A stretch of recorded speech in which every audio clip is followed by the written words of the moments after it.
பிரைமி பாப்பட் வழங்கும் வா தமிழவா. பொதுவாகவே சண்டை, பிரிவு, கண்ணீர், சந்தோஷம், எதிர்பார்ப்பு, ஏமாற்றம் இதெல்லாமே நம்ம காதல்னு ஏத்துக்கிறோம். நம்ம கல்யாணத்துக்குன்னு வரும்போது இதே கோபம், இதே பிரிவு, இதே எதிர்ப்பு, இது எல்லாத்தையும் ஏத்துக்கிறோமா ஏத்துக்கலையாங்கிறத பொறுத்து தான் பிரிவை நோக்கி நிறைய திருமணங்கள் நகர்ந்துருது. இந்த பிரிவுகளுக்கான காரணம் தான் அடுத்த துணையை தேடுவதற்கான வாய்ப்பாகவும் அமையுது. இன்னைக்கு வா தமிழா வா நிகழ்ச்சியில் நாம பேச போகிற தலைப்பு திருமணம் ஒரு முறைதான் என்பவர்கள், அதை எதிர்ப்பவர்கள்.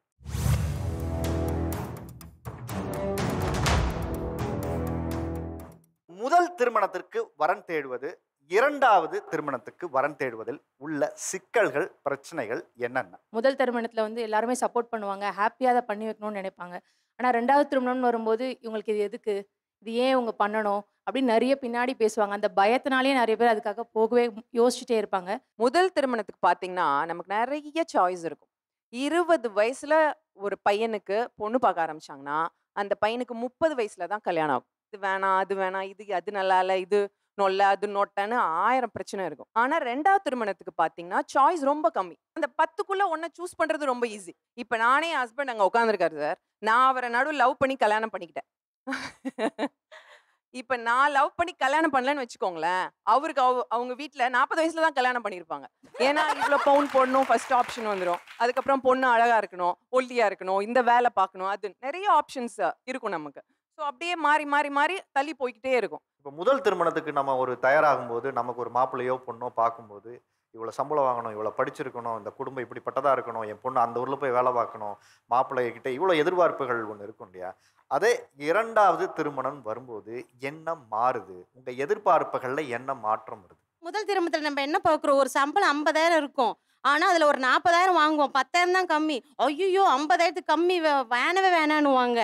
அதுக்கப்புறம் சொந்த வீடு இருக்கா, ஜாப் ஐடியா, என்னென்ன இருக்கும் தெரியுங்களா? அதில் நாத்தனார் கூட ஒரே பையனாக இருக்கணும், இப்படி அப்படி இருக்கும். ஆனால் செகண்ட் மேரேஜில் காசு நம்ம கிட்ட இருந்தால் பார்த்துக்கலாம், அவங்க கிட்ட இருந்தானே நம்ம கிட்ட இருந்தானே அப்படி யோசிப்போம். கல்யாணம் நடந்தா போதும். ஆமா, நீங்க இரண்டாவது திருமணத்தை பத்தி இவ்வளவு புரிதலோட நீங்க பேசுறீங்க.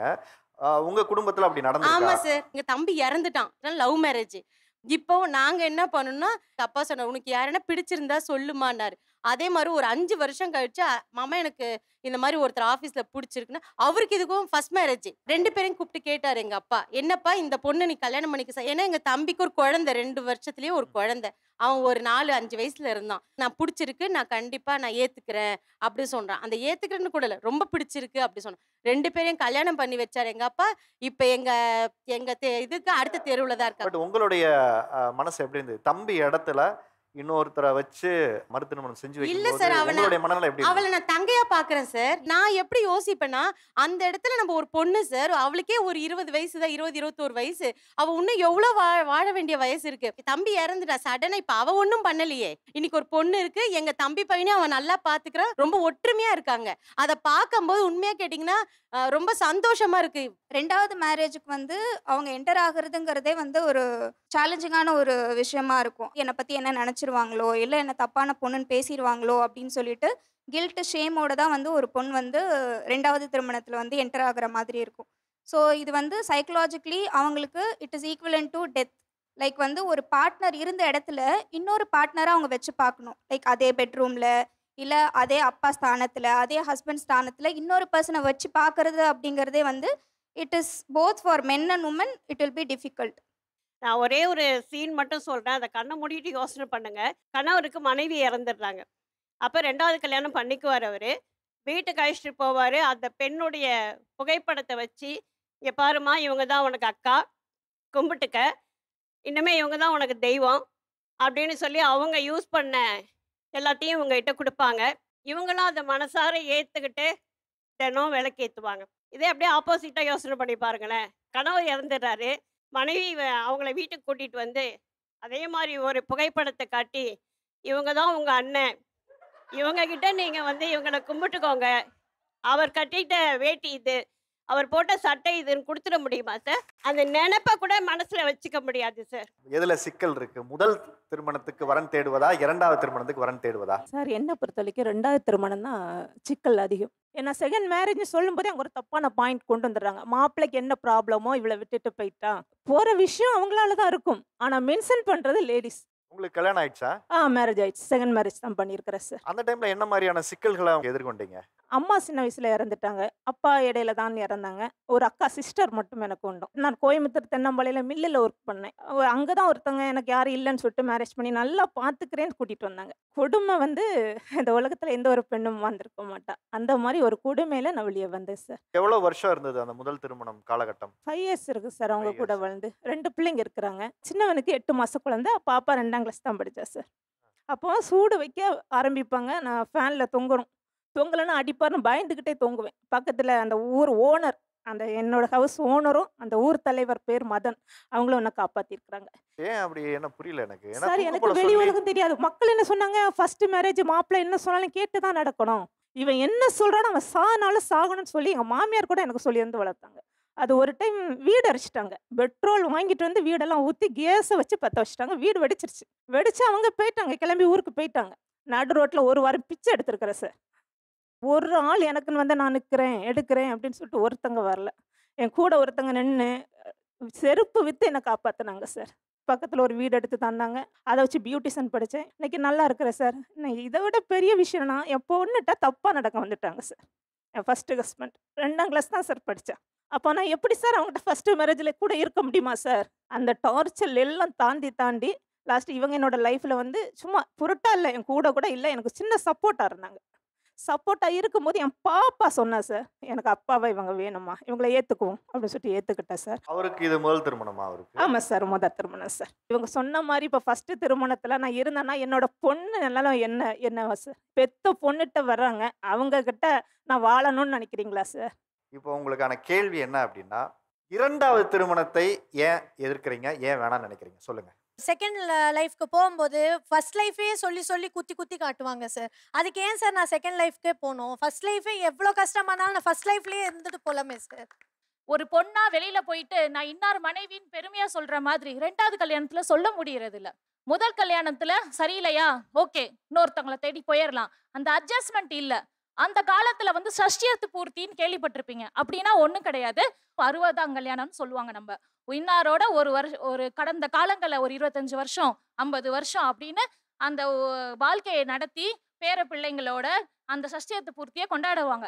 இப்பெல்லாம் அந்த மாதிரி எவ்வளவு பேர் 60ஆம் கல்யாணம் 70ஆம் கல்யாணம் பண்ணிக்கிறாங்கன்னு சொல்லுங்க பாப்போம். நிறைய பேர் பாக்குறாங்க. ஒர்க் பண்ற பிளேஸ்ல சுத்தி சூழல்ல எல்லாரும் சரியில்லையா டிவோர்ஸ் பண்ணிட்டு இன்னொரு கல்யாணம் பண்றாங்க.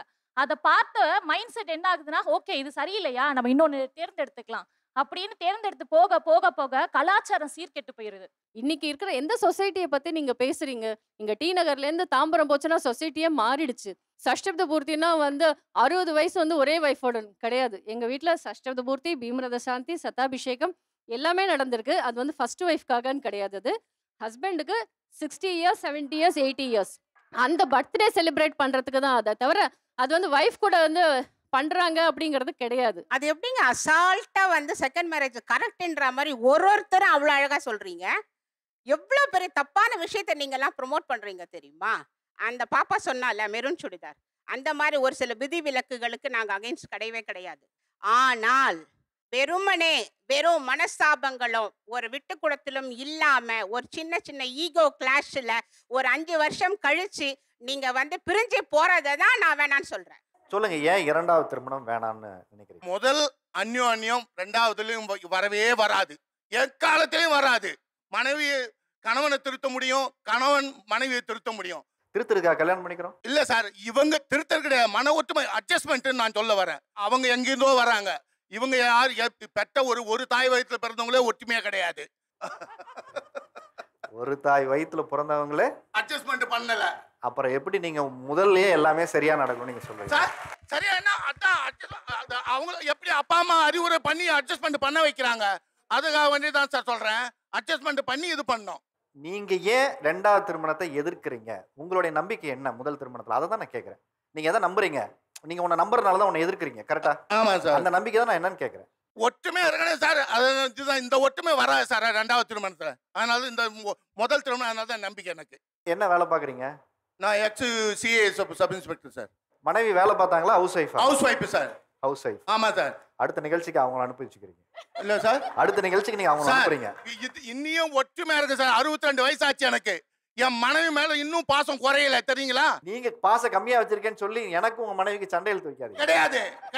அவங்களும் சொல்ல மாட்டாங்க. நான் எப்ப சொன்னேன்? அவங்களும் நான் எப்ப சொன்னேன் நீங்க பாசம் கம்மியா வச்சீங்கன்னு? அதுதான் சார் முதல் பெஸ்ட் சார்.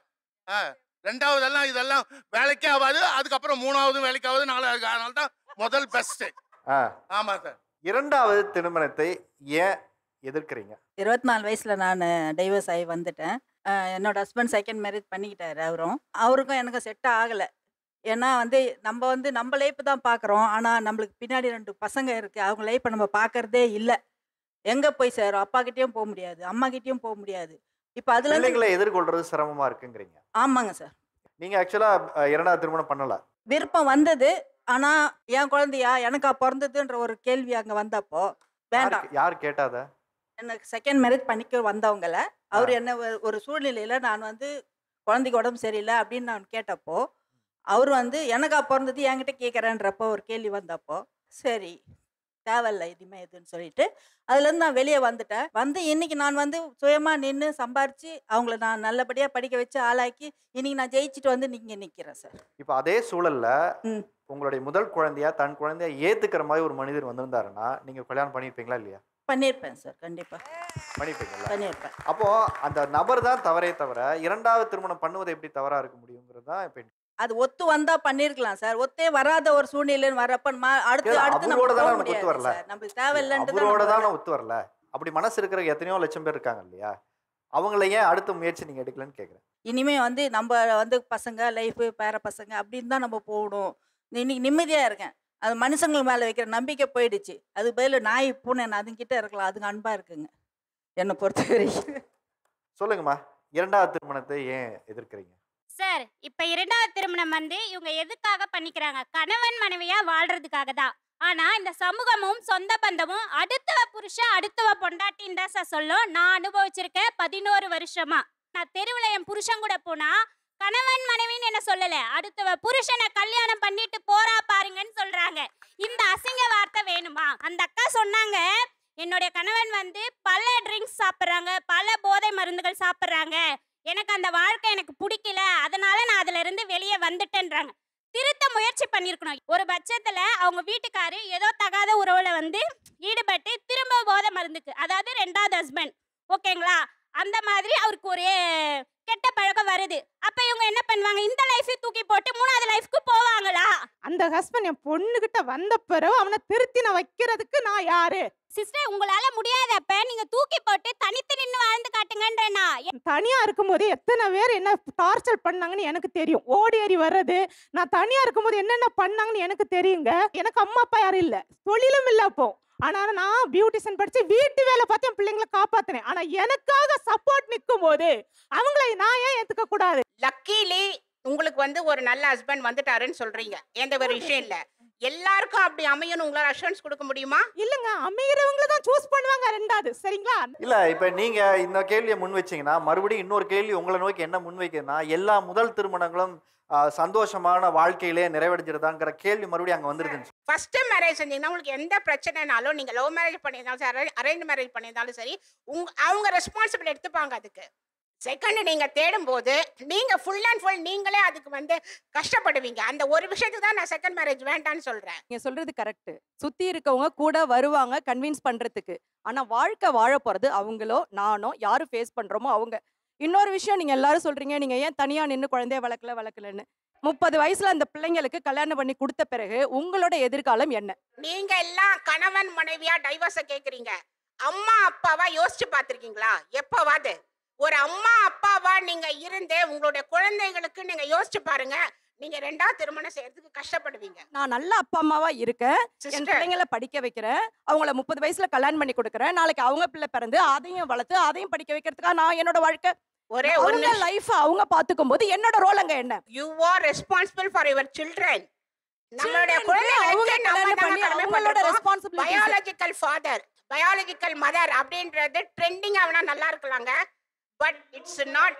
57 வயசுல என்னுடைய கணவர் என்னை விட்டு பிரிஞ்சார் சார். 4 வருஷம் ஆகுது. என்னை ராஜாத்தி மாதிரி வச்சிருந்தார். நான் வந்து ஒரு பைத்தியம் மாதிரி ஆயிட்டேன். அதாவது ஒரு பேட்டரி கூட எங்கே வாங்குறதுன்னு எனக்கு தெரியாதுங்க சார். ஏதோ ஒரு பிரச்சனை, அது நல்லதாக இருந்தாலும் சரி, கெட்டதாக இருந்தாலும் சரி, என்னுடைய மனசு சந்தோஷமாக இருந்தாலும் சரி, ரொம்ப துக்கமான அழுகையில் இருந்தாலும் சரி, அதை வெளிப்படுத்துறதுக்கு எனக்கு சக தோழமை யாருமே இல்லைங்க சார். தனிமையாக ஒரு வீட்டில் இருக்கிற கொடுமை இருக்கு பாருங்க சார், அது வந்து சொல்லவே முடியாது வார்த்தைகளால். இன்னைக்கு எனக்கு 61 வயசாகுது. இப்போயே நான் ஏங்குறேன். 21 வயசு பொண்ணு என்ன சார் பண்ணோம்? ஒரு ஆண் துணை இல்லாமல் ஒரு பெண் வாழவே முடியாதுங்க அப்படிங்கிற ஒரு விஷயத்த சொன்னாங்க. ஓகேங்களா? அதுக்கு உங்களுடைய பதில் என்ன? நான் ஒரு கடன் பிரச்சனையில் தவிக்கும் போது எங்கள் வீட்டுக்காரர் அப்படியே இறங்கி போயிட்டாரு. இன்னைக்கு என்னை விட்டுட்டு போய் 7 வருஷம் ஆகுது சார். ஒரு ஹோட்டலுக்கு வேலைக்கு போனேன். இன்னைக்கு ஒரு மாஸ்டராக சமைச்சிட்டு இருக்கேன். இன்னைக்கு ஒரு நாளைக்கு எனக்கு 1200 ரூபாய் சம்பளம். நான் எந்த ஆணையும் நான் நம்பலை. யார் மேலேயும் எனக்கு நம்பிக்கை இல்லை. வாழலான்னு ஒரு ஆசை கனவுகளோட தான் நான் கல்யாணம் பண்ணி வந்தேன். எங்கள் வீட்டுக்காரு என்னை விட்டுட்டு போயிட்டாரு. அவர் போயிட்டாரேங்கிறதுக்காக நானும் ஒரு கல்யாணம் பண்ணிக்க நான் விரும்பலை. அவங்க சொல்கிறாங்க எனக்கு என் லைஃப் தான் முக்கியம், நான் செகண்ட் மேரேஜ் தான் பண்ணிப்பேன் அப்படின்னு சொல்கிறாங்க. முதல் மேரேஜ் நடக்கும் போது நிச்சயதார்த்த பத்திரிகையில் அவங்கள அக்ரிமெண்ட் சைன் பண்ண சொல்லுங்க. எனக்கு ஃபர்ஸ்ட் லைஃப் சரி இல்லைன்னா நான் செகண்ட் மேரேஜ் பண்ணிப்பேன்னு ஃபர்ஸ்ட் லைஃப்லேயே எழுத சொல்லுங்க. எழுதுவாங்களான்னு முதல்ல கேளுங்க. யாருமே வந்துட்டு செகண்ட் மேரேஜை நோக்கி ஃபர்ஸ்ட் மேரேஜை யாரும் நோக்கி போகவே மாட்டாங்க. தயவுசெய்து அந்த கான்செப்ட் உங்க மைண்ட்ல இருந்து எடுத்துக்கோங்க. இந்த அக்ரிமெண்ட் சைன் பண்ணுங்கன்னு சொல்றதெல்லாம் ரொம்ப முட்டாள்தனமா இருக்குது. அண்ட் இன்னொரு விஷயம், பெண்கள் வந்து தனித்து வாழ முடியும் தான், நான் அதை டினை பண்ணவே இல்லை. எவ்வளவு காலத்துக்கு? நான் என்ன சொல்ல வரேன்னா, நம்ம எல்லாம் சேர்ந்து தான் இருக்கணும், அந்த குழந்தைகளுக்காக நம்ம இருக்கணுங்கிற ஒரு ஸ்டாண்ட் இருக்கணும். இப்ப நீங்க உடனடியா அடுத்த மேரேஜை தேடுறது வந்துட்டு சுயநலத்தின் உச்சம் தான் நான் சொல்லுவேன். சுயநலத்தின் உச்சம் நல்லா தெரிஞ்சுங்க, சும்மா கிடையாது. சுயநலத்தின் உச்சம் அது. யாரோ உடனடியாகவே இரண்டாவது திருமணம் செய்யுங்க நாங்க சொல்லவே இல்லை. நாங்க என்ன சொல்றோம்னா, முதல் திருமணம் ஒழுங்கா போகலன்னா அந்த காயத்தை ஆற செஞ்சிட்ட பிறகுதான் நீங்க அடுத்த திருமணத்துக்கே போகணும். அத மருந்து, அது தீர்ப்புன்னு சொல்றதே கிடையாது. உடனடியாக யாருமே இரண்டாவது திருமணத்திற்கு போக மாட்டாங்க. முதல் மேரேஜ்ல எல்லாமே சரியா நடந்துரும்னா எல்லாரும் அதே நம்பிக்கையோட தான் முதல் திருமணத்தை எதிர்கொள்றாங்க. யாருமே வந்து ரெண்டாவது திருமணம் பண்ணிக்கணுங்கிறதுக்காக பண்ணல. அது எப்படி ஃபர்ஸ்டே எல்லாம் ரைட்டா இருக்கணும்னு நீங்க சொல்ல முடியும்? இப்போ அவங்க சொன்னாங்க அவங்களோட தம்பி இறந்துட்டாரு, அவங்க ஒய்ஃபுக்கு ரெண்டாவது கல்யாணம் பண்ணி வச்சேன்னு சொன்னாங்க. அந்த அம்மா 61 வயசுனாங்க. எனக்கு இன்னைக்கு துணை இல்லைன்னு அவங்க ஃபீல் பண்றாங்க. இப்போ தம்பி ஒய்ஃபுக்கு கல்யாணம் பண்ணி வைக்க முடியும் இவங்களால. இப்போ அவங்க பையன் என் அம்மாவுக்கு இன்னொரு ஆளை நான் தேடி வைக்கிறேன்னு வைக்க முடியுமா? உங்களுக்கு வைக்க முடியுமா? நான் சொல்றது மனம் சார்ந்த விஷயம், உடல் சார்ந்த விஷயம் இல்லை. இது நான் சொல்றது மனம் சார்ந்த விஷயம். அப்ப என் மனசுக்கு ஒருத்தர் தேவையா இருக்கிறார். சும்மா இங்க ஷோவுக்கு பேசக்கூடாதுங்க, மனசாட்சியோட பேசுங்க. என் அப்பாவோட இடத்துல என் அம்மாவுக்கு இன்னொரு ஆளை நான் கல்யாணம் பண்ணி வைப்பேன்னு உங்களால சொல்ல முடியுமா?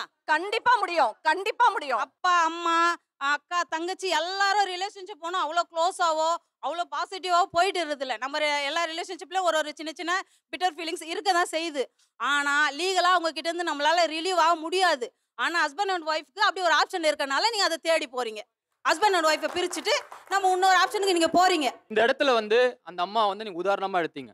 இப்போ அதே இடத்துல அவங்க இல்லாமல் ஒரு ஆண் உட்காந்துட்டு இருந்து 60 வயசோ 50 வயசோ தாண்டி நான் ஒரு மறுமணம் பண்றேன்னு வீட்டுல பிள்ளைங்களே ஆதரவு தெரிவிப்பாங்க. ஆனா ஒரு பெண்ணுக்கு பிள்ளைகள் ஆதரவு, ஒரே நிமிஷம் முடிச்சிடறேன், பிள்ளைகளுக்கு ஆதரவு தெரிவிக்கிறது இல்லை.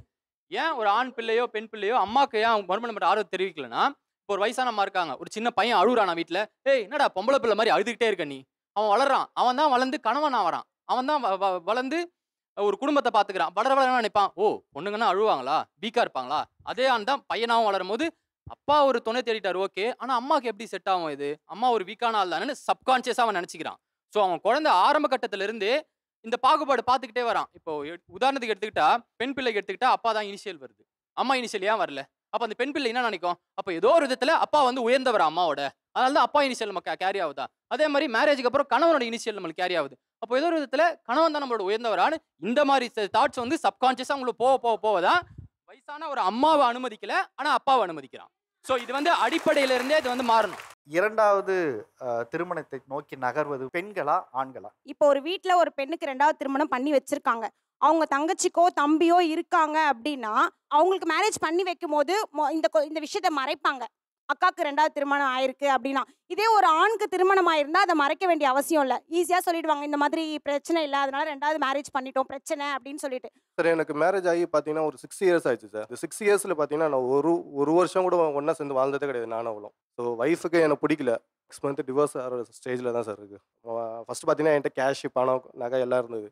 இப்போ டோட்டலாக என்கிட்ட மொத்தமே லாஸ் ஆகிடுச்சு. லாஸ் ஆனதுலேருந்து என்னை விட்டுட்டு போயிட்டாங்க. குழந்தை இருக்கா உங்களுக்கு? 3 வயசு பையன் இருக்கான் சார். ஓகே. இப்போ நீங்கள் வந்து முதல் திருமணம் உங்களுக்கு ஒரு பெரிய கசப்பான அனுபவம் கொடுத்துருக்கு இல்லையா? இப்போ 2வது திருமணம் பண்ணிக்கலாங்கிற ஒரு எதிர்பார்ப்பு இருக்கீங்களான்னு நான் கேட்குறேன். இல்லை கல்யாணமே வேணாம்னு நினைக்கிறீங்களா? இல்லை சார், 2வது திருமணம் பண்ணுறதுல தான் சார் இருக்கேன் நான். லவ் பண்ணி பண்ணணும்னு நினைக்கிறீங்களா? இல்லை வீட்டில் பார்க்குற பொண்ணை கல்யாணம் பண்ணிக்கலாம்னு நினைக்கிறீங்களா? இல்லை சார், நான் எப்படி பார்க்குறேன்னா விதவையாக அந்த மாதிரி இருப்பாங்கல்ல, பாவப்பட்ட பொண்ணாக இருப்பாங்க. சரி அவங்கள மாதிரி இப்போ இருந்தால் கூட என்ன பாவப்பட்ட பொண்ணு? எனக்கு அதுவே புரியலையே. ஒரு இந்த அளவுக்கு நகை போட முடியாது, எதுவுமே பண்ண முடியாது, கொஞ்சம் கல்யாணம் மட்டும் நீங்கள் பண்ணீங்கன்னா அந்த அளவுக்கு போதும்னு சொல்லுவாங்க. ஸோ அந்த மாதிரி எதிர்பார்க்குறேன். இல்லை நான் ஸ்பெசிஃபிக்காக ஒரு விடோவை தான் நான் கல்யாணம் பண்ணிக்கணும்னு நீங்கள் நினைக்கிறீங்கல்ல, அந்த முடிவு எதனால் எடுத்தீங்கன்னு கேட்குறேன். விதவையான பொண்ணும் பண்ணலாம், இப்போ டிவோர்ஸ் ஆன பொண்ணுங்களையும் பண்ணலாம். எனக்கு எதாக இருந்தாலும் ஓகே தான். பட் 2வது சொல்கிறதுக்காக கன்வின்ஸ் ஆகாதீங்க. உங்கள் மனசில் என்ன இருக்கோ அதை சொல்லுங்கள். இல்லை சார், என்னோட மனசில் இருக்குதா நான் இது சொல்லுவேன். வந்து உங்கள் மனசில் இருக்கிறதா நான் கேள்வியாக கேட்குறேன். மறுமணம் அதான் சார், மறுமணம் எனக்கு ஓகே தான். நீங்கள் பாட்டுக்கு ஷோவை மாற்றி விட்றாங்க. ஆரி வந்து விடோவை கல்யாணம் பண்ணிக்க வேணான்னு சொன்னாருங்கிற மாதிரியான ஒரு முன்னுதாரணத்தை கொண்டு வந்துடாதீங்க. ஆண்கள் வந்து எப்போவுமே வந்துட்டு செகண்ட் மேரேஜாக இருக்கட்டும், ஃபர்ஸ்ட் மேரேஜாக இருக்கட்டும், அவங்களோட ஓன் டிசிஷனை அவங்க எடுக்கிறாங்க.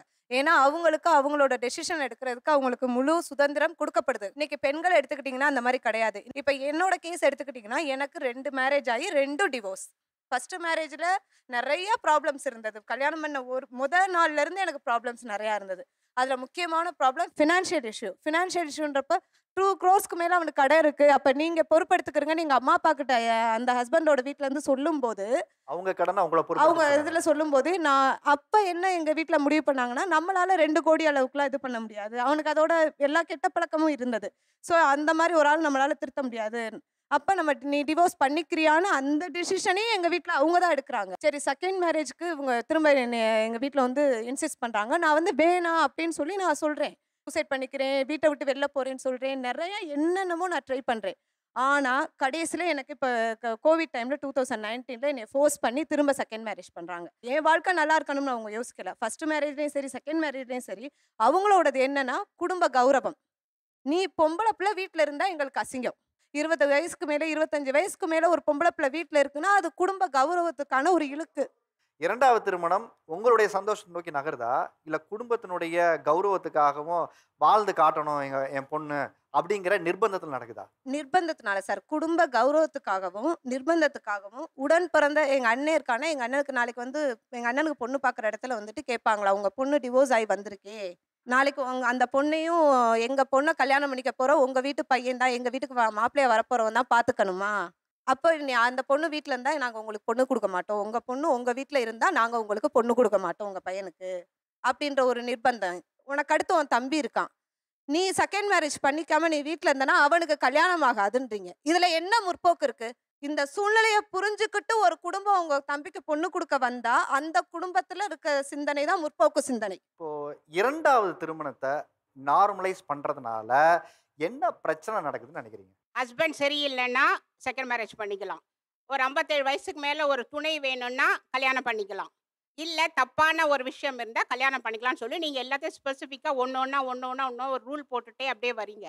இதையே அட்வான்டேஜாக நீங்கள் எல்லாரும் எடுத்துக்கிட்டு ஒரு மேரேஜை பிடிக்கல, ஒரு புருஷனை பிடிக்கல, ஒரு மனைவியை பிடிக்கலன்னு ஒரு அட்வான்டேஜ் எடுத்துக்கிட்டு அவங்க பேரில் நீங்கள் ஒரு ப்ளேம் போட்டு நீங்கள் இன்னொரு கல்யாணம் பண்ண மாட்டீங்கன்றதுக்கு என்ன உத்தரவாதம் இருக்குது? நீதிமன்றங்களே வந்து டிவோர்ஸ் எப்போ கிராண்ட் பண்ணி ஒரு பர்சனுக்கு தராங்கன்னா, உண்மையாலவே அங்கே காரணங்கள் இருந்தா, உண்மையாலவே துன்புறுத்தப்பட்டு இருந்தா, உண்மையாவே அவங்களுக்கு குணப்படுத்தாத நோய் இருந்தா, அது மாதிரி தகுந்த காரணங்கள் இருந்தால் மட்டுமே தான் டிவோர்ஸ் கிடைக்குது. இன்கேஸ் செகண்ட் மேரேஜ்ன்ற ஆப்ஷனே கிடையாது அப்படின்னா என்ன பண்ணுவீங்க? செகண்ட் மேரேஜ் கிடையாதுன்றத கோர்ட் முடிவு பண்ணும், நீங்க பண்ணாதீங்க. சொசைட்டி நான் சொல்றது அப்படி ஒரு ஆப்ஷன் இருந்ததுன்னா கோர்ட்ல வந்து 2 பேர் சம்மதிச்சாதான் பிரிவாங்க, 2 பேர் சம்மதிச்சாதான். இப்ப வந்தீங்க பாருங்க, அந்த மியூச்சுவல் டைவர்ஸ் அப்படின்னு டைவர்ஸ் ஜாஸ்தியாகிறதுக்கு காரணமே செகண்ட் மேரேஜ்ன்ற ஒரு விஷயம் இருக்கிறதாம்மா. நீங்க இவ்வளவு தூரம் நீங்க பேசுறதுனால உங்களை நோக்கி நான் அடுத்த கேள்வியை முன்வைக்கிறேன். இங்க எவ்வளவு பேருக்கு குழந்தை இருக்கு? இங்க இருக்க அநேகம் பேருக்கு எல்லாருக்குமே குழந்தை இருக்கு இல்லைங்களா? உங்களுடைய குழந்தைங்களுடைய திருமண வாழ்க்கையில ஒரு கசப்பான அனுபவம் ஏற்பட்டது, அவர்களுக்கு அந்த திருமண வாழ்க்கை சரியா அமையலைன்னா அன்னைக்கு நீங்க என்ன முடிவு எடுப்பீங்க? உங்களுக்கு கொடுத்து போக சொல்லுவீங்களா, இல்ல அந்த வாழ்க்கையை சகிச்சு கொண்டு நீங்க வாழுன்னு சொல்லுவீங்களா, அந்த திருமணத்துல வந்து விட்டுட்டு நீ தனியா வாழுன்னு சொல்லுவீங்களா, இன்னொரு திருமணத்தை தூக்கி அந்த குழந்தைக்கு ஒரு நல்ல வாழ்க்கை அமைச்சு கொடுப்பீங்களா? ஒரு பெற்றோரா நீங்க என்ன முடிவு எடுப்பீங்க? தனியா இருந்தா சொல்லுவேன் சார், 100க்கு 100 தனியா இருந்தா சொல்லுவேன். இன்னொரு கல்யாணத்தை நான் பண்ணி வைக்க மாட்டேன். இப்ப நான் வந்து ஒரு காலேஜ்ல ஒரு ப்ரொஃபஸரா இருக்கேன். ஒரு வீட்ல ஒரு அம்மாவோ ஒரு அப்பாவோ வாழ்க்கை சரியில்லைன்னு இன்னொரு கல்யாணம் பண்ணிக்கிறாங்கன்னு வச்சுக்கோங்க. அந்த குழந்தை அதை உதாரணமா எடுத்துக்கொண்டு நம்ம என்ன பண்றோமோ அதுதான் நம்ம குழந்தைங்களுக்கு ரோல் மாடல். எத்தனை குழந்தைங்க என் அம்மா ரோல் மாடல், என் அப்பா ரோல் மாடல்னு சொல்லி வளர்றாங்க. எத்தனை குழந்தைகள் வந்து அம்மா தனித்து நின்று குழந்தைய வளர்க்கும் போது தூக்கி கொண்டாடுறாங்க. என் அம்மா இன்னைக்கு அட்ஜஸ்ட் பண்ணி இருந்தாங்க, இல்ல அட்ஜஸ்ட் பண்ணல, தனியா தனிச்சு நின்று என்னை வளர்த்தாங்க போது அது நாளைக்கு என்னைய பாத்துக்கும். நான் இன்னொருத்தவங்க தேடி போகும்போது நாளைக்கு என் குழந்தை என்னை பாத்துக்கும். என்ன சார் நிச்சயம்? அந்த குழந்தை வந்து கடைசி வரைக்கும் ஒரு தியாக சூடரா தான் இருக்கும். தியாக சொல்லல இருக்க சொல்லல சார். அந்த குழந்தைக்கு அந்த எண்ணமே நம்ம கிட்ட இருந்து தானே சார் உருவாகும். நம்மளே தவறான ஒரு எக்ஸாம்பிளா இருந்துட கூடாது சார் அந்த குழந்தைக்கு. அதுதான் என்னோட நோக்கம் சார். நான் 100% ஏத்துக்க மாட்டேன் சார். ஏத்துக்க மாட்டேன். ஆமா. காரணம் இப்போ எங்க பொண்ணு இருக்குது, பேத்தி இருக்கு ஒண்ணு. அவங்க சின்ன சின்ன பிரச்சனை வருதுன்னா நீங்க அட்ஜஸ்ட் பண்ணி போகும் தான் இதுவரையிலும் நானும் எங்க மிஸ்ஸஸும் அறிவுரை சொல்றோம். அதை விட்டுட்டு சரி அவரு விட்டுட்டு இந்த பேத்திக்கு இன்னொரு கல்யாணம் இவர் தான் உன் அப்பா அப்படின்னு கூட ஐ டோன்ட் லைக். இவங்க எல்லாத்தையும் ஜென்ரலைஸ் பண்றாங்க. லைக் வந்து ஒருத்தர் வந்து இன்னொரு திருமணம் பண்ணக்கூடாதுங்கிறத ஜென்ரலைஸ் பண்றாங்க. என் குழந்தைங்க வந்து இன்னொரு கல்யாணம் பண்ண விட மாட்டேன் அப்படிங்கிறதையும் ஜென்ரலைஸ் பண்றாங்க. அவங்களுக்கான சாய்ஸ் கொடுக்க மாட்டேங்கிறாங்க. அதாவது பேரண்டா நான் டிசைட் பண்ணுவேன், சொசைட்டியா நான் டிசைட் பண்ணுவேன். 2 பேரு தனி நபருக்கான சுதந்திரம் நான் கொடுக்க மாட்டேங்கிறதுல தெளிவா இருக்காங்க. நான் ஒரு ப்ரொஃபஸரா ஒர்க் பண்ணிட்டு இருக்கேன். நான் என்னுடைய பசங்களுக்கு வந்து நான் எடுக்கிற கிளாஸ்ல போனேன்னா பசங்களுக்கு ஃபர்ஸ்ட் சொல்லித்தரது இந்திய கலாச்சாரத்தை பத்தி தான் ஃபர்ஸ்ட் சொல்லி தருவேன். இந்திய கலாச்சாரத்தை பொறுத்த வரைக்கும் ஒருவனுக்கு ஒருத்தி தான். வெளிநாட்டு கலாச்சாரத்துக்கும் இந்திய கலாச்சாரத்துக்கும் நிறைய வேறுபாடுகள் இருக்கு. என் பையனை பொறுத்த வரைக்கும் நான் இன்னொரு கல்யாணத்தை ஆதரிக்க விட மாட்டேன். ஸோ இந்தியா கலாச்சாரமே பார்த்தீங்கன்னா ஒருவனுக்கு ஒருத்தி கிடையாது, ஒருத்திக்கு தான் ஒருவன். ஏன்னா எங்கள் கடவுள்களே வந்து 2 மனைவிகளோட சந்தோஷமாக தான் இருக்கு. ஸ்டாட்டிஸ்டிக்ஸ் படி பார்த்தீங்கன்னா 50 லட்சம் ஆண்கள் 2 அல்லது அதற்கு மேற்பட்ட மனைவிகளோட ஸ்டாட்டிஸ்டிக்ஸ் படி வாழ்ந்துட்டு இருக்கிறாங்க இந்தியாவில். 1.4% ஆண்கள் வந்து இங்கே 2 மனைவிகளுக்கு மேல் வந்து இருக்கிறாங்க. இதுதான் நம்மளுடைய கலாச்சாரம். இங்கே வந்து ஒரு பெண்ணு வந்து இன்னொரு கல்யாணம் பண்ணிக்கலாமா அப்படிங்கிறது தான் இங்கே வந்து இவ்வளோ பெரிய ஒரு கேள்வியாக இருக்குது. இணையை தேர்ந்தெடுக்கும் உரிமையை பெண் கிட்டேருந்து பறிக்கிறது தான் இந்தியாவுடைய ஒரு கலாச்சாரமாகவே இருந்துட்டு இருக்கு. எங்கேயாவது உசுரோட இருந்தால் யாரையாவது கல்யாணம் பண்ணிப்பியோ அப்படிங்கிற பயத்தில் கணவனோட எரிச்சு கொன்ன கலாச்சாரம் தான் இந்திய கலாச்சாரம். உடன்கட்டை சதி அப்படிங்கிற பேரில் இது வந்து ரொம்ப முன்னாடிலாம் இல்லை, 100 வருஷத்துக்கு முன்னாடி வரைக்கும் இப்படி ஒரு கொலைகார கலாச்சாரமாக தான் இந்திய கலாச்சாரம் இருந்துச்சு. ஸோ அதனால் இந்த பாயிண்டில் வந்து நம்ம அட்லீஸ்ட் இப்போவாவது பெண் இணையை தேர்ந்தெடுக்கும் உரிமை வந்து அவசியம் அப்படிங்கிறது நம்ம பண்ணணும். இந்த விவாதத்தில் சிறப்பு விருந்தினராக நம்மளிடையே கலந்து கொள்ள நடிகர் இயக்குனர் சுந்தர புருஷன் அப்படிங்கிற ஒரு பெரிய படம் இன்னைக்கு வரைக்குமே அவருக்கு ஒரு பெரிய அடையாளமாக இருக்குது. நிறைய கேள்விகள் அவர்கிட்ட கேட்கறதுக்கு முன்னாடி உங்ககிட்ட ஒரு கேள்வியை நான் முன் வைக்கிறேன். இப்போ இவங்க கொஞ்ச நேரத்துக்கு முன்னாடி சொன்னாங்க இல்லையா, சார் எங்கள் குழந்தைங்களுக்கு நாங்கள் வந்து முதல் திருமணத்துக்கு மட்டும்தான் நாங்கள் வந்து ஒத்துப்போம், ஒன்று அதுலேயே அவங்க வாழணும் இல்லைன்னா தனியாக இருக்கணுங்கிறாங்க. அவங்களுடைய இந்த முடிவை பார்க்கும்போது உங்களுடைய மனநிலை எப்படி இருக்கு? என் பிள்ளையோட வாழ்க்கை தான் எனக்கு முக்கியம் அப்படின்னா எந்த ஒரு பேரண்டா இருந்தாலும் நிப்பாங்க. நீங்க சொல்ற பாயிண்ட் ரொம்ப தப்பு. நீங்க என்ன சொல்றீங்க, என் குழந்தைக்கு நான் ஒருவனுக்கு ஒருத்தி தான் சொல்லி தருவேன்னு சொல்றீங்க. அது இந்த டைம்ல ஓகே. ஒரு 20 வருஷம் கழிச்சு அந்த லைஃப் அவங்களுக்கு நரகமா இருந்ததுன்னா, என் அம்மா அப்ப சொன்னாங்க அதனால எங்க அம்மா அட்ஜஸ்ட் பண்ணி போனாங்க, நானும் இன்னைக்கு அட்ஜஸ்ட் பண்ணி தான் போகணுன்றது எவ்வளவு தப்பான ஒரு கருத்து சார். அது நியாயமும் கிடையாது இல்ல. அதே மாதிரி ஒருத்தவங்க வந்து அதை பேர் பண்ண முடியாத ஒரு பெயின் இருக்கும்போது அதை நீ அக்செப்ட் பண்ணி ஒருத்தர் கூட தான் நீ வாழணும் அப்படின்னு சொல்றதுல நியாயமே கிடையாது இல்ல. அது ஒரு அநியாயமா நான் பாக்குறேன். அவங்க பிள்ளைங்க வந்து கொலை பண்ணி கொள்ளடிச்சா கூட அவங்க நிப்பாங்க போல. ஆனா 2வது கல்யாணம் பண்ணா அது என்னமோ இதெல்லாம் விட பெரிய குற்றம் மாதிரி பாக்குறாங்கன்னா அந்த குற்றம் நீங்க யாருக்காக பயப்படுறீங்க, எதுக்காக வேணான்றீங்க? இப்போ அவங்களோட வாதம் எல்லாமே எப்படி இருக்குன்னா, ஏதாவது ஒரு விக்டிம் ஒரு கேஸ் அப்படி நடக்கும்போது தான் செகண்ட் மேரேஜ் பத்தி பேசுறாங்க. நான் என்ன சொல்றேன், ஒரு நல்ல ரிலேஷன்ஷிப்ல இருக்கோம், நானும் என் ஒய்ஃப் இங்க இருக்காங்க, ஓகே.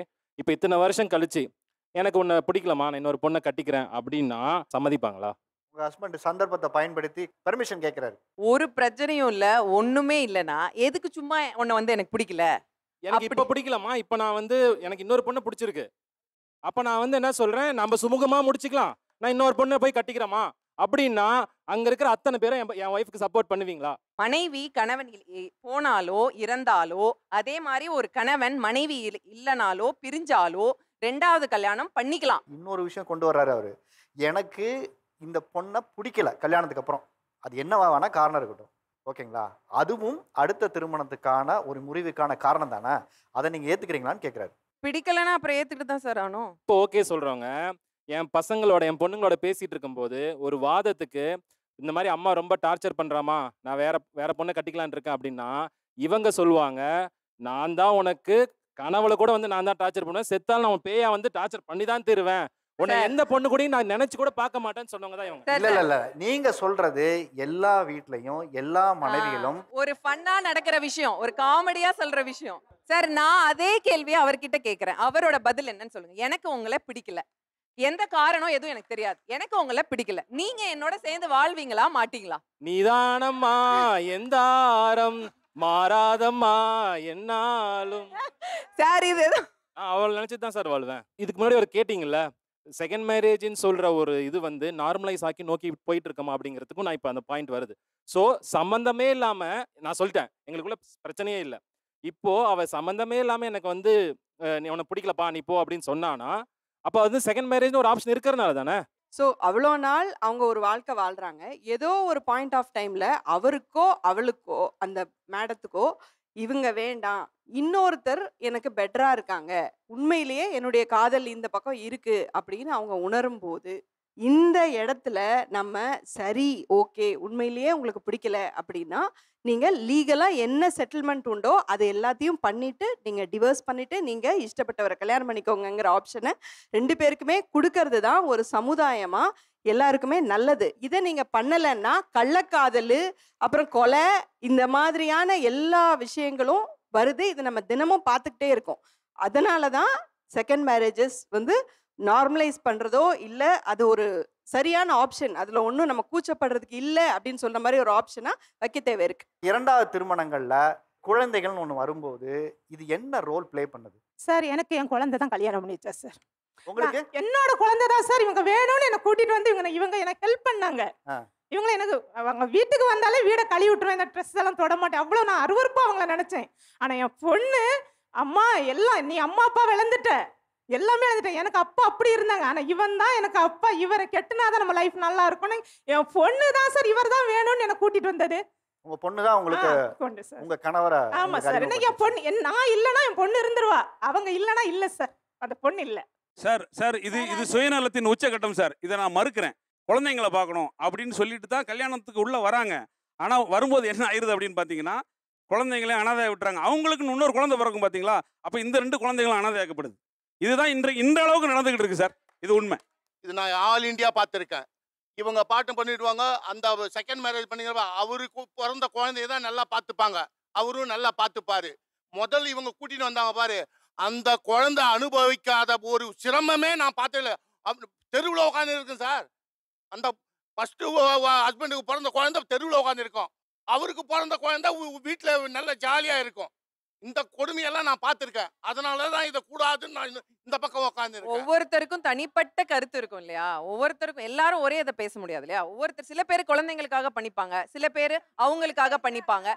இப்போ நான் வந்து அவங்கவுங்களுக்காக பண்ணிக்கணும்னு தான் சொல்றேன். நான் 25 வயசுல கல்யாணம் மறுமணம் பண்ணிக்கலாம், 30 வயசுல பண்ணிக்கலாம். என்ன பொறுத்த வரைக்கும் 70 வயசுல கூட மறுமணம் பண்ணிக்கலாம், அதுல எந்த தப்புமே கிடையாது. 70 வயசுல மறுமணம் பண்ணிக்க. இப்ப 70 வயசுக்காரங்களுக்கு ஒரு பேரனோ ஒரு பேத்தியோ இருக்கு, அந்த பேரனோ பேத்தியோ தனக்கு ஒரு துணையை தேடிக்கிறதுக்கு பாப்பாங்களா மேட்ரிமோனில, இல்ல அவங்களுக்கு ஒரு துணையை தேடி வைக்கிறதுக்கு பாப்பாங்களா? என்ன மேடம் இது கலாச்சாரமே சீரழிந்து போயிரும் போல இருக்கு நீங்க பேசுறதெல்லாம் பார்த்தா. கலாச்சாரம்னு நீங்க எதை சொல்ல வரீங்க சொல்லுங்க. நம்மளோட கலாச்சாரத்துல ஒருத்தருக்கு ஒருத்தவங்க தான் அப்படின்னு சொல்லி கொடுத்து நம்ம வளரும் போது நம்ம ஏன் ஃபாரின் கலாச்சாரத்தை பார்த்து டிவோர்ஸ் போய் இன்னொரு மேரேஜ் ஏன் அப்படி அடுத்தடுத்து போயிட்டே இருக்கோம்? 2 3 4 போயிட்டே இருந்தா கணக்கே இல்லாம போயிருமே சார். இல்ல நீங்க சொல்றதெல்லாம் எப்படி தெரியுங்களா இருக்கு, இவங்கெல்லாம் ரெடியா கியூல போய் வரிசையா நான் நாளைக்கு மேரேஜ் பண்ணிட்டு டைவர்ஸ் பண்ணிட்டு வந்துடுறேன், வாங்க உங்களோட சேர்ந்து வாழ போலாங்கிற மாதிரியே நீங்க பேசினிருக்கீங்க சார். ஒருவனுக்கு ஒருத்தி அப்படின்ற ஒரு சூழ்நிலையை உருவாக்கி வச்சிருக்கேன் சார். அந்த கட்டமைப்புகளை வாழ இந்த சமுதாயத்தை உருவாக்கணும்னு ஆசைப்படுறோம் சார். அது என்ன மாதிரி நல்லா வாழ்றவங்களுக்கு உண்டான வேதனை. இப்படி உட்காந்து பேசுறது சரியா இல்லைன்றதான் சார் எங்களோட வாதம். ஆக்சுவலா ஈவன் அந்த காலத்துல நம்ம தாத்தா பாட்டி எல்லாம் மேரேஜ் பண்ணாங்க, பட் அவங்க வந்து இப்போ வரைக்கும் ஐ மீன் ஒரு காதலுக்கும் அன்புக்கும் பாசத்துக்கும் ஒரு அடையாளமா இருந்தாங்க. காரணம் என்னன்னா பேசிக் பிரெயின் மேனிப்புலேஷன். அவங்க வந்துட்டு மேரேஜ்க்கு முன்னாடி அவங்களுக்கு ஃபிக்ஸ் ஆயிடும், பார்க்க மாட்டாங்க, பட் ஃபிக்ஸ் ஆயிடும் வாழ்ந்தா உன்னோட தான் வாழ போறேன்னு. பட் இப்போ வந்துட்டு இந்த மாதிரி ஆரஞ்சு ஜூஸ்லயும் ஆப்பிள் ஜூஸ்லயும் விசச்சு வச்சு கொண்டுட்டு வந்து மறுமணம் பண்ணிக்கணும்னு சொல்லல sir. Even 7.8% that is wrong statement. நீங்க சொல்ற இந்த வார்த்தையை நான் இந்த மேடையில அனுமதிக்க முடியாது.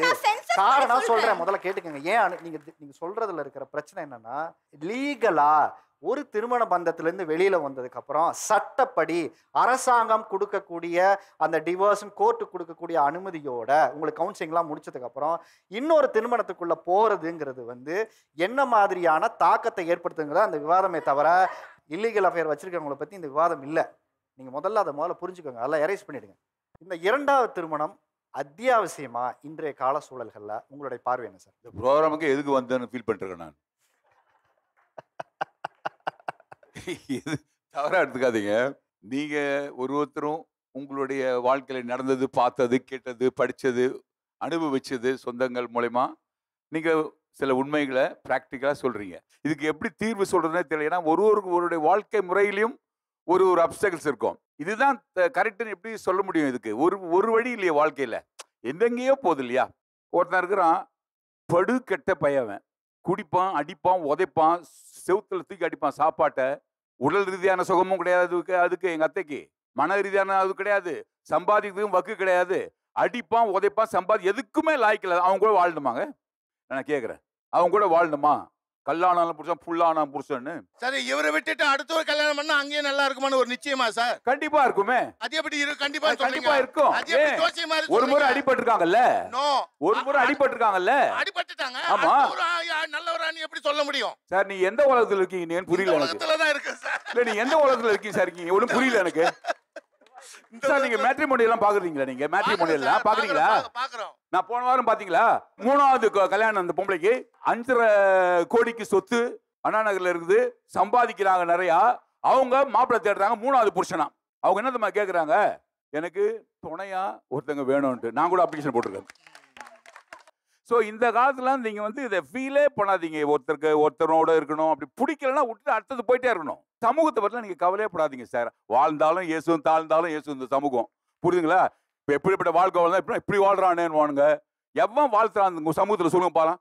சொந்த பந்தங்கள்ல நீங்க நல்லா இருக்குது அவங்க பிடிக்குதுன்னு நினைச்சிட்டு இருக்கீங்களா சார்? சத்தியமா பிடிக்காது. இப்போ டிவோர்ஸ் நடக்குது, சினிமாவில் நிறைய இடத்துல டிவோர்ஸ் நடக்குது. தவறுன்னு சொல்லவே முடியாதுங்க. அவங்களோட வாழ்க்கையில, நடைமுறை வாழ்க்கையில, தனிப்பட்ட முறையில் என்னென்னலாம் கஷ்டங்கள் அனுபவிப்பாங்க யாருக்கு தெரியும்? நீங்க வந்து குடும்பம், மானம், மரியாதை, சொந்தம், பந்தம், இதே வாழ்க்கைன்னு ஒரு புத்தகத்தை எழுதுறீங்க. இல்ல, அது ஒரு பாட்டு தான். எவ்வளோ விஷயங்களை கனவுல தேடி வந்திருப்பாங்க கல்யாணத்துக்கு. அது எதுவுமே அவங்களுக்கு கிடைக்கலன்னா அவங்க கூட வாழணும்னு என்னங்க அவசியம் இருக்கு?